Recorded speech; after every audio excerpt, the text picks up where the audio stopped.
Hi, I'm Jess. Hi, I'm Kristen. And this is ReDIScover, a conversation where we travel through everything that makes up the essence of who we are and how to live authentically and imaginatively. Here, we invite you to join us as we explore and discuss a little bit of, well, everything. From Disney to cultivating your most authentic life to deepening your relationships and talking about the real stuff. We hope you'll find this a space that speaks to you, encourages you, and brings a little bit of magic into your day. Hi there, I'm Jess. Hi everyone, I'm Kristen. And welcome back to this week's episode of ReDIScover. Today we are doing a super fun Q&A episode. We asked you to send us all your questions, whether they were Disney related, general, and some this or that questions on Instagram, and we compiled a collection of all of them. In this particular episode, we are going to go through all of the general questions. So you'll have to come back for a part 2 of the Disney and this or that. But the general questions are super interesting. We have not really looked at them yet, so this is going to be a pretty organic, natural reaction to whatever you guys wanted to know. So this episode will really give you an opportunity to get to know us a little bit better. My first question: first vacation once COVID restrictions are gone? It's got to be somewhere abroad, probably Italy, although my mom just mentioned she wants to go to Japan, so I feel like that's got to be up there too. I would say Japan or China because I was in China when COVID hit and I didn't really get to live out half of my trip, so I'm missing Hong Kong and Shanghai Disney. Someone wants to know what our favorite TV show is. No parameters, no guidelines, just favorite TV show. At the moment, mine is New Girl. Mine too. All right, next question. Favorite Broadway show and why is it Hamilton? That's literally the question. It definitely is a Hamilton. Really? Yes, I just love the passion that Lin-Manuel Miranda puts into his show. Like, I can feel it, and I feel like there's more details every time I watch it. So that one. And I would also say Waitress is up there and Jersey Boys. Hamilton is definitely one of my favorites too. My favorite musical of all time is actually Once. This one comes from Charlotte Rose. It's a little more on the spiritual side. She wants to know our best tips to grow in confidence in our faith. I think for me, I grew up raised Catholic and now have transitioned more into a spiritual type of outlook on life. So I think my biggest advice for that would be just to open yourself up more, diving deeper into things that really resonate with you and make your heart light up and make you feel aligned. The biggest thing is genuinely to block out the noise of this world, whether it's, polarizing political noise or everyone just shoving their opinion down your throat all the time. You as a being, as a soul, will reject that which is not for you. So when you follow along with that and, like Jess was saying, are aligned, you will know what your personal faith looks like. Next question. What are y'all's dream jobs? Oh my gosh. I do not dream of labor. But if I did have to choose, I think it would be something along the lines of travel blogging or doing the podcast and just basically doing this kind of stuff full time, creating content creation full time, where I can work from anywhere in the world on my own time flexible schedule. That's my dream. I grew up having a lot of different dream jobs. I wanted to be a chef, and then I wanted to be a designer, and then I wanted to be a teacher. And that one I do still go back to sometimes. But I think ultimately having the flexibility of time and flexibility of my mental capacity and my energy to devote to doing something that feels truly worthwhile is really the dream, to be able to do something like this, not as kind of a side hobby, but as something that becomes really like our life's work, is the dream for both of us. Okay, this next question comes from my friend Amy. Amy wants to know, how do you handle anxiety? We definitely need to do an episode on that. Something tangible that I use is peppermint oil, actually, underneath my nose. After I got really sick last year, I still have a lot of anxiety when I have something big coming up or something I'm physically doing out and about. So that is something that actually does calm me down, like that I can do quickly. Going to therapy is huge. Journaling is huge. Meditating also has been really helpful, and a broader, grander view of the purpose of life, I guess. And I know sometimes that can be really daunting, but we all have a purpose of being here. And that kind of takes the anxiety away in a way when I know there's a higher power that loves me and wants me to do beautiful things with my life. I think the anxiety really comes from not having control over these things. Yep. So learning how to let go of the control and lean into something bigger than just myself really, really helps a lot. I think that is the root for a lot of people. It definitely is for me. I know my anxiety is very deeply rooted in feeling out of control and also feeling stuck, which I think is also kind of a sidestep from control. I think part of the journey is really kind of getting to know yourself and recognizing those triggers and where they come up and maybe why. I know I spent years kind of trying to figure out the root cause of my anxiety, and we can go into like kind of our journeys more when we do an episode about this. But I think as far as like tangible ways to release it, oils help with me so much. I mean, just diffusing like a calming kind of blend, like lavender is super, super helpful. Young Living makes an oil called Peace and Calming, which I put like on my neck before I go to sleep at night. I'll diffuse it. There's an oil called Stress Away that they do as well that I put like on my wrists sometimes, and my sister will do that before like an exam or something like that. And it really does calm you from the inside out. As far as managing it day to day, it really is about kind of getting outside of yourself for me. So if I'm feeling anxious, I'll go do something for someone else. See a friend, I'll call a friend, I'll, work on a project that involves like physical energy. And that way my mind will be off of just getting inside my own head, but I'll still be using my time in a productive way. Next question's from my friend Caitlin. Relating to travel, how do you plan and research your travel? And how do you find out about little gems? I love this question. Ooh, this is right up my alley. This is a good one. I actually keep a master list in my phone. It's called Bucket List, and I have it divided up by states or countries or areas or whatever. Honestly, I just collect it when it comes into my consciousness. So if somebody shares a restaurant they went to in New York City, I'll write it down. Mm-hmm. If I see a place on Instagram with a resort that I love, I'll write it down. Mm-hmm.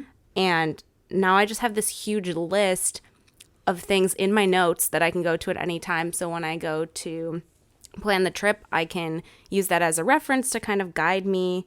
As far as researching too, I think Pinterest and Instagram are huge resources to really see people experience it firsthand. Those sort of social media channels actually give you more of an accurate viewpoint. And of course, Google Maps is my best friend as well. I do the same thing. It's not like something I sit down and set out to do. It's just as it comes to me, I'm like, oh. So I have a folder. You know how you can save things on Instagram? I have a folder that's dedicated to travel and some that are like subsections of that. So I guess along those lines, we have a really quick one from Danielle, who I love so, so much. She says, you can go anywhere in the world. Where are you going and why? I always am going to say Japan because I've wanted to go back since the minute I left. What about somewhere you haven't been? Somewhere I haven't been would be Singapore's popping into my mind right now. Yeah, but like the first thing. Literally anywhere. I want to go everywhere in the world. Yeah. For me, the first place is definitely Italy. And I just resonate so much with the culture and the mindset. Okay, this question is also from Danielle. If you had a time machine and could relive one season of your life, would you do it? She asks so many good... I have like 3 really good questions from her. This is a phenomenal question, and I know the exact answer. I would say yes, I would do it. I would relive my 2014 Disneyland college program as a Jungle Cruise skipper. I would relive my 2017 professional internship at VIP Tours when we were all working valet, just because we had the best crew of people. And I would relive one of my high school musicals just to go through it again because it was a really pure time of life. So I'm going to go really controversial here, and I'm actually going to say I don't want a part of that. Like, interesting. If I had a time machine, I know myself well, and I know my tendency to second guess a lot of things and question a lot of my past decisions and kind of where they led me. For me, I need to just leave the past where it is, like appreciate the good times that happened and hold on to those good memories and release the negative ones and just keep moving forward, because I have such a tendency to dwell on it in my mind that I don't want to physically dwell in it anymore, if that makes sense. This is probably a really quick one.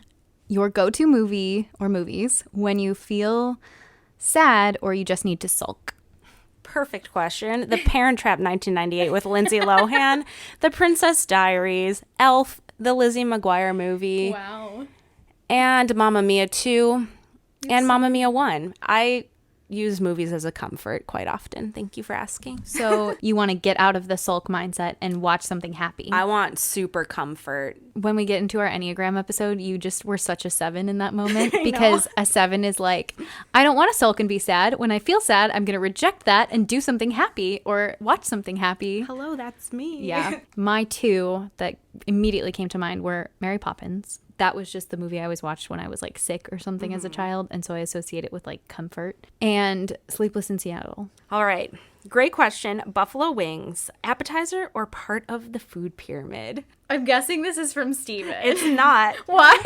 I know. Is it Steven's best friend? No, I don't know. Spiritual I think Steven, guy? I think it's actually an appetizer, but only because I've always eaten it alongside pizza my whole life. Okay. Yeah. I mean, growing up here, it's really like you don't just order a pizza.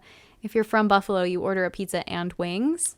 This is also from Danielle. How do you know it's time to end a chapter? How do you learn to healthily let it go?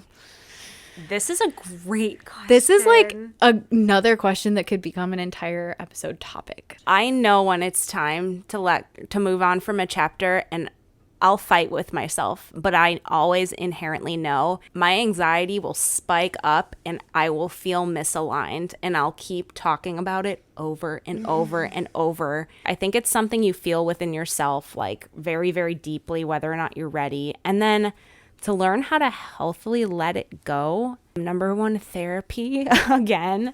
I think that's super, super helpful to get perspective. And number two, learning how to lean into a space of creation. I think that it's so easy for us to hang on to things that we love, and human beings are just naturally rooted in attachment.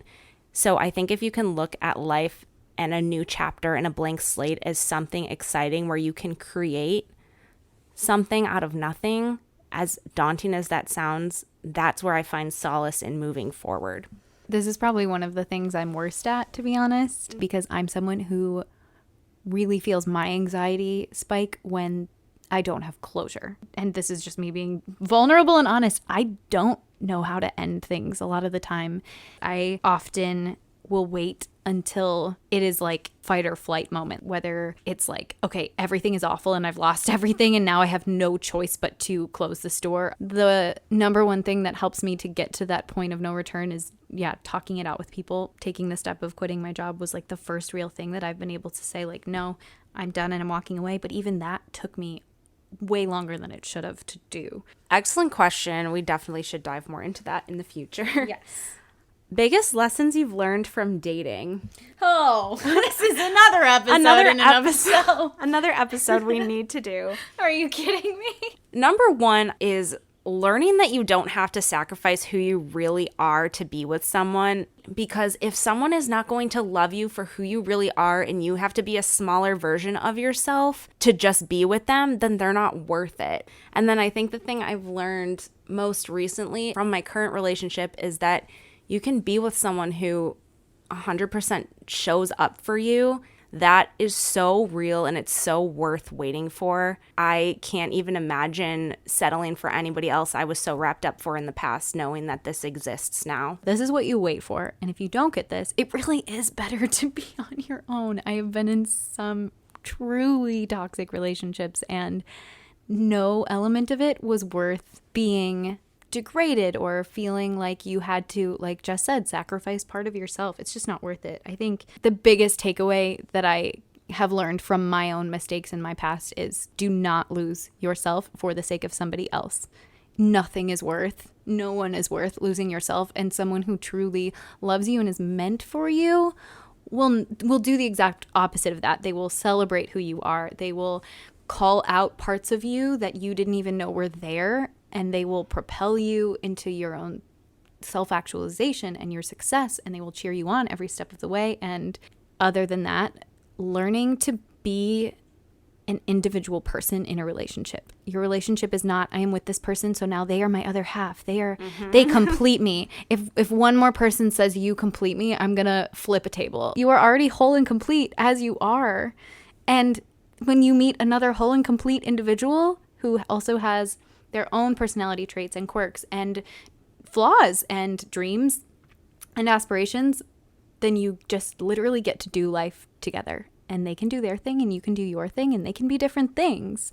And then you can come together and have a really unique dynamic where you learn from each other constantly. That's the biggest takeaway I've learned, I think. Looking at it as a partnership gives it so much more meaning and depth, and implies that you're working together with someone else as a team. I have a really perfect follow-up question to that one. Someone said, how can you learn to love and work on yourself in a period of singleness and loneliness? Woo, another favorite topic. I'll let you go first. You want me to go first? Yeah, because you're not single and I am. Okay, but I was single for 3 years, like literally not even a prospect of a potential relationship coming. I made a commitment to myself to build a relationship with myself, because from the age of 19 until almost 23, I pretty much either relationship hopped or sulked over not having one. By investing the time in myself to learn about who I really was and what I really wanted was such a game changer for me. And not playing into that whole I'm an independent woman who doesn't need anyone card, because okay, it's great to be independent, but innately as human beings, like, we want partnership and we want a companion, and that is okay. I got really into the manifesting space of life and just doing a lot of journaling on that and being like, okay, if I could have it all my way, what would it look like? And another really great thing that I did was writing out a list of all the qualities I would want in a relationship. I figured out I wanted someone who was really good at communicating. I wanted someone who would get along well with my family, etc. So clarifying that for yourself is huge. Well, I think the first thing to address is, at first I thought she had said singleness or loneliness, and she actually said singleness and loneliness. I think the first thing to note is that singleness does not equate to loneliness, because you can be in a relationship with the wrong person and feel more lonely than you would feel if you were on your own. The way to love yourself and work on yourself in a period of singleness is to first not punish yourself for being single, especially, in the age that we're in our like mid to late 20s and certainly into your 30s. If you're single, it's like, oh. And you go to, the dreaded family holiday parties or whatever, and you watch all your friends getting engaged or having kids, and it's again like that comparative culture that we keep talking about. And it doesn't mean you're not going to find someone soon either. This is a really interesting question to transition to. Oh boy. How do you keep from feeling envious of other people? We definitely did touch on this as it relates to friendship and our specific friendship in the story of Jess's and my friendship. But I think it does apply to every relationship you have. And it also, again, applies to that concept of living our lives on social media. I think for me, I realized, and I did mention this, I think, in the friendship episode, but I realized that being envious of other people was taking way more away from me and my quality of life than it ever would them. And I would never want it to take away anything from them, because just because you're jealous of someone doesn't mean you wish them harm or you want them to feel badly for anything or for having what they have or whatever it is. The best strategy for me was to let my initial reaction be like happiness and solidarity and joy for that person. And then once I felt that and I got a positive response from them and realized this is actually doing more for our relationship than being envious ever would, I was able to let go of the jealousy factor entirely. You grow the relationship in a positive way. That person feels safe around you, because a lot of times when good things happen to people, they feel hesitant to share it because they don't want other people to feel jealous or they don't want to come off as braggy. Yeah, and I think the main thing that I've always kind of focused on when it comes to feelings of envy or jealousy is just shifting that and to be happy for people, like you said. And then also just practicing gratitude once again. If you're starting to feel jealous about what other people are doing, look at your own life and think about all of the things that you have to be grateful for, because there are so many things, even if they're little minuscule things. There's a lot in this one. Yeah. And I think what we were talking about in the friendship episode was law of abundance, and the reality that just because these things are happening to you doesn't mean that they can't happen to me. Moving out of the heavier space and into some lighter things, someone wants to know what our favorite non-Disney vacation destinations are. I think domestically, I would say New York City is my favorite. Ooh. I love the atmosphere. I love Broadway shows, and I love it at Christmas time. I think for me, the first would be Hilton Head, South Carolina, because my family goes there every year. We stay at the Disney resort there. I know you said not Disney, but it's not really Disney. Even just the entire island, I love the vibe there. I love just how everyone takes things a little more slowly. Aside from that, really love going to Savannah, Georgia for the same reason, really. It's just the pace, and the people really slow down and take time to enjoy their lives in both those places. And they're only like 30 minutes away from each other, or 45. What is your favorite season? Summer! Summer, without a doubt. Absolutely. I love to be warm, and I love sunshine and ice cream. Mine is fall because I love the change of the leaves, and I love going to cider mills and basically everything we talked about in the fall episode. And it's just setting you up for the Christmas season, which is my favorite holiday. Yeah, I think fall is a close second for me, but I am like Olaf, and I want to live in eternal summer. Someone wants to know what our favorite clothing store is. I think when it comes down to it, Francesca's is probably my number one answer. Yeah, I was kind of trying to think of like places that I go to a lot or want to go to a lot. I love Zara, and I love Anthropologie. Do you prefer a rainy day or a sunny hot day? A sunny hot day. Every day. All the time. I don't mind. I like the Florida thunderstorm in the afternoon moment, but I love the sun. I need the sun, and I am addicted to the sun. I actually would say the opposite. Really? I love rainy days, and I think this is a newer development. What advice would you give to your 18-year-old self? Oh my gosh. Another deep one. Just a general overarching piece of advice I would give myself would be to get outside of myself and show people grace first. I think I would tell my 18-year-old self to stop trying to figure out my entire life when I'm 18. Yes. Having to pick a college major at the age of 18 is a disservice to human beings because I did not understand what I was getting myself into, and I don't think we were ever adequately prepared for that kind of decision at that point in time. It's definitely something that was really hard to learn. And honestly, I don't know if my 18-year-old self would be able to comprehend that, but I would at least try to give her that advice. What's your favorite food to bake or cook?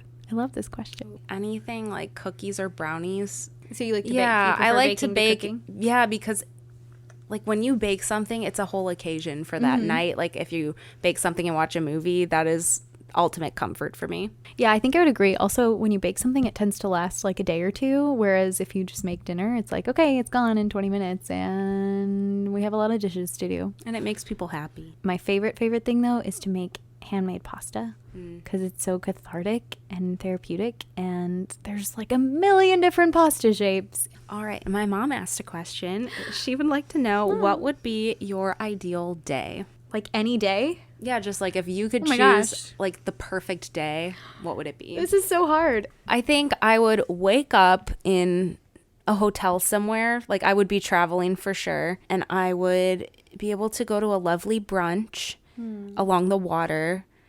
And then I would spend my day somewhere near the water. Like I'd either be on a beach or doing like a waterside like walk like along the coast or something like that. I would just have a really nice dinner and watch the sunset and either go to a live show or watch a movie and then go to sleep and sleep for as long as I wanted. Okay, so I also agree with the water thing. I think I would want to be somewhere where I was like staying at like a beach house and I would wake up, I would go for a walk.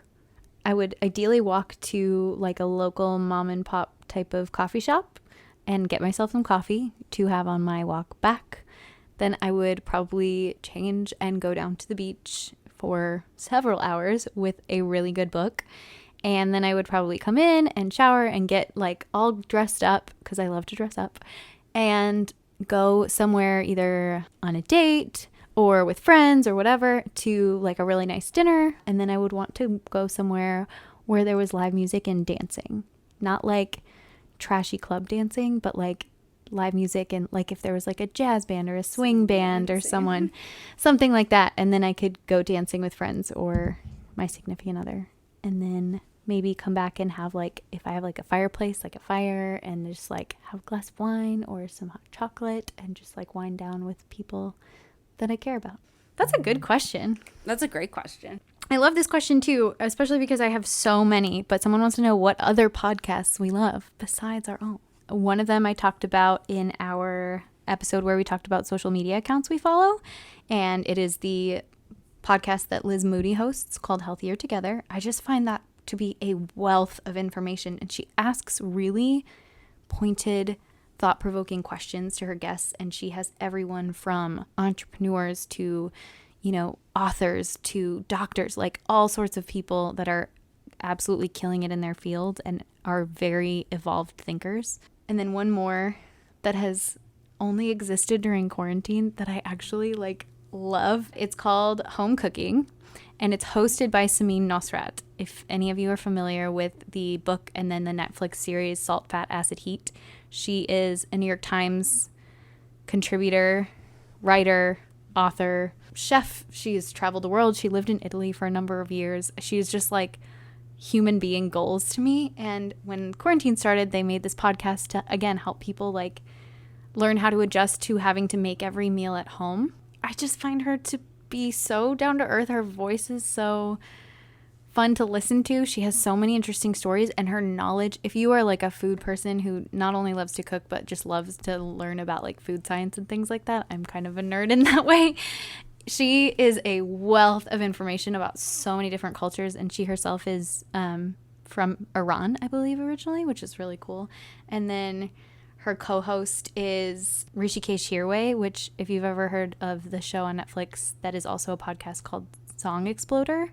Basically, he interviews like these really famous musicians and artists, but he cuts himself out of it. So it literally is just like a documentary of them telling the story of a song that they wrote. He's hilarious. He does so many puns, Jess. Oh, yay. So many puns. And it's so funny because Samin gets so annoyed, and just their dynamic is great together. I think for me, my favorite like personal connection one is Conversation Time with Haley Morris. She is one of my friends who worked in the UK pavilion at Epcot. It's authentic to who she is, and she just has people on and they just have conversations. I did a episode with her all about spirituality, and we just had such an amazing time talking to one another, and she just keeps things really real over there and gives you really good pep talks, and I just love what she's doing, and she has a YouTube channel, and I'm just really proud of her. Another one is called Just What You Needed by Amy Young, appropriately titled because every time I listen to an episode, I'm always like, wow, I really needed that. But she's in the personal development space. I've talked about her before, but her podcast is such an easy listen, but it also has really huge truth bombs and information in there. Other really good ones are Mark Grove's podcast and then the Ed Milet Show, and both of those are very self-development focused. Mark Groves, I feel like, gets a little bit more into relationships, and then Ed Milet, one of his favorite episodes he's ever done, is called Unlock Your Mind with Dr. Joe Dispenza, and it's all about like personal development and energy and everything, and it is so mind-blowing, and both of them are just so educated and informational, so highly recommend checking those out. We'll link these in the show notes for you. Do either of you want to or intend to move back to Florida? I have said this since the day that I moved away from Orlando, and it was always that I am absolutely open to moving back. I simply got a job that brought me back up here. I love the weather. I love Orlando as a city. I love so many people that live there, and my brother lives there. So yeah, I'm absolutely open to going back. I love Orlando as well. I think it's a really great place to live. In the near future, I would love to live somewhere else just because I've lived there for so long. Maybe someday down the road, it would be great to move back, but I really do kind of want to push myself out of my comfort zone at this point in my life to experience something new. What is your favorite book? This is so hard. I can say the first one that pops into your mind. The first one that popped into my mind was the Poisonwood Bible. That is one of my favorite books of all time. I recently read a book called The Girl from Berlin, which was a historical fiction book. So I feel like anything that's historical fiction specifically set in the World War II era, I really love. As far as nonfiction goes, anything written by Bob Goff, and I loved Untamed by Glennon Doyle. The two that are coming to mind right now are number one, You Are a Badass by Jen Sincero. That is the book that just opened my mind up to the whole personal development realm and really resonated with me. The book by Louise Hay called You Can Heal Your Life is just really, really beautiful. Oh, I've read that. Yeah. E Squared by Pam Grout is exceptionally insightful too. How do you keep your makeup looking fresh all day in the parks? Oh my gosh. This is a great question for Kristen. Okay, I'm going to link this in the show notes. But years ago, if anyone knows who Sparkly Nicole is from sparklyeverafter.com, I used to guest write for her blog. And I did a guest spot where we did a how to make your makeup last all day. Some of the products have definitely changed. It's more about technique than product. If you are someone who wants to wear makeup in the parks, and I have done it, there are a few things that I can just mention quickly. One is do a little quick summary. The first thing is primer. Moisturize your skin, use your SPF, and if you want SPF in your foundation, basically that's not going to disrupt its longevity if it's a long wear foundation. The only thing is if you take flash photos at night, it might offer a little white cast on your photos. That's the only thing that it's really going to do. A good primer, usually one that is a longer wear or a pore minimizing or something like that, is going to have some, I call it some tack, like your makeup's going to hold on to it. And then setting your makeup. Even if you have dry skin, my skin tends to lean on the drier side, set your makeup with a good setting powder. Generally, a translucent one is best. It can be really lightweight. It can be like a simple dusting. That will help your makeup last longer too. So you're just building up layers of longevity, basically. And then the final thing I would say you're going to want to do is find a good setting spray. It's just going to lock everything in. Think of it like hairspray for your face. Those would be my 3 fast hacks. What is your favorite Netflix show? I'm assuming this means Netflix original, not just a show that's on Netflix. Okay. My first one that I just mentioned before, but Salt, Fat, Acid, Heat, is a 4-part series hosted by Samin Nosrat. The concept is you need salt, fat, acid, and heat, not spice heat, but like temperature heat, to create a complex flavor profile in a good dish. So the fat episode is located in Italy. There's a travel element, there's a technique element if you're interested in cooking, and there's also like a cultural element too. So I like that one a lot. And then I recently finished the first season of Sweet Magnolias, which I watched by accident. It's based off a book. The first season ends in a total cliffhanger. It was actually really good. I really enjoyed it. And then my top favorite Netflix show of all time. And I say Netflix because it's a Netflix original because there's no other way you can watch it in the US, but on Netflix, is The Great British Bake Off. I love that show so much. It is so comforting. They're not competitive. They're all like lifting each other up the whole time. They're like, do you need help with that? And they're just, it's perfect. It is perfect. It is flawless. They can do no wrong. First one that's coming to mind is Queer Eye, which got really popular. The hosts are Jonathan Van Ness, who does hair, Karamo, who works on mindset, Bobby, who does interior design, Anthony, who does cooking, and Tan, who does clothing. So they are the Fab Five, and they really are a phenomenal team, and it is just such a wholesome show. So that is a great watch. I also love Tidying Up with Marie Kondo. You've probably heard this. If the item that you choose does not spark joy, just thank it and let it go. So that has definitely helped me. Also, she's just cute. She's so cute, and that's helped me in all of my moving escapades over the past few years. Another one is Instant Hotel. There are basically 5 pairs of people who all own an Airbnb. So they will each design their instant hotels, and then 4 of the teams will stay in the hosts for that episode, and then they'll switch Airbnbs for each episode, and then they'll have a whole competition about it. It is so cool to see how they do it. My last show is, of course, Fuller House. It was really sweet that we got to see those characters one more time and see them grow up. An astrology question: what are your sun, moon, and rising signs? So my sun is Taurus, my moon is Sagittarius, and my rising is Capricorn. My sun is Gemini, and my moon and rising are both Aquarius. Someone wants to know, if you didn't work for Disney, where do you think your journey would have taken you? Honestly, There was never a part of me that was like, if I don't go to Disney. It was just like, when am I going to Disney? Once I had gotten to a point of health where I started dreaming about going to Disney again, there was no fork in the road for me at all. What if Disney didn't exist?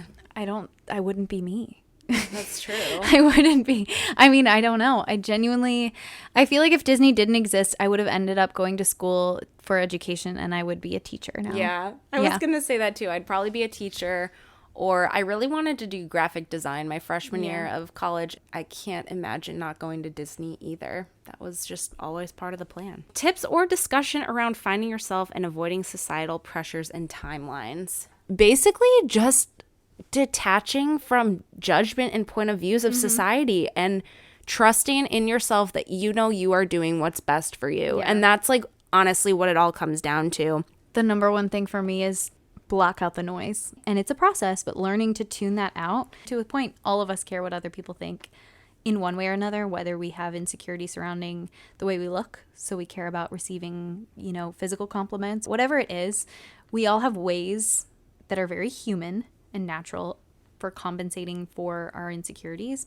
As far as avoiding societal pressures, for me, it's knowing that, having the house with a white picket fence and the boat, all of those things are great and fine. And if you have them, that's wonderful. But that's not why I'm on this earth. There is a plan for my life that is not my own. And my goals for my life and on this earth are to help other people and to make this world a better place. And that doesn't necessarily equate to having a cozy 401k and a house in the suburbs. And that's okay. And I think I've just always felt different in that way. And yeah, so I can separate myself from the societal pressure because I am not here to serve man, and I am not here to satisfy someone else's expectations of me, but I'm here to serve God, and I'm here to satisfy his plan for my life. So piggybacking off of that one, we have another question that asks, how do you balance pursuing your dreams while dealing with societal expectations, like society expecting women in their 20s and 30s to have kids, etc.? I think I just don't care. I am someone who has always wanted to have kids. I want to have multiple kids, but it has never been because the world was telling me I should. It's just been because I love children. I have such a huge heart for their hearts and their minds and imaginations. Every single day that you grow up, different things happen that set you on a different path. So some people get married when they're 21 and have 5 children, and some people never get married. And that's okay. I think timelines, number one, are just not real. Like, if you think about it, time is all a man-made concept. So, like, having to have kids by age 27 or 30, like, why are you putting that on yourself when you have this path that is so beautiful and accustomed to you and the choices you've made your entire life? I know it's so cliche, but everything happens for a reason and everything happens in perfect divine timing for you. Again, it's just a big trust and surrender thing into the bigger picture. And I think that's what it comes down to. And again, it's all about where you're standing. So if you literally have to look at yourself in the mirror every day and say, I am Jess and I am following my path and it is good and it is right and it is well. God doesn't exist in the timing of humanity. Like, his divine timing has nothing to do with my 365-day calendar. That's why I say time is not real. And my 24-hour day. He doesn't have a 24-hour day. He can make a day last a year if he wants to. If he and his plan for me exist outside of my concept of time, then why am I even placing time as a variable into that equation? One more point, I think, is just detaching your personal value from the standards that society sets. Yes.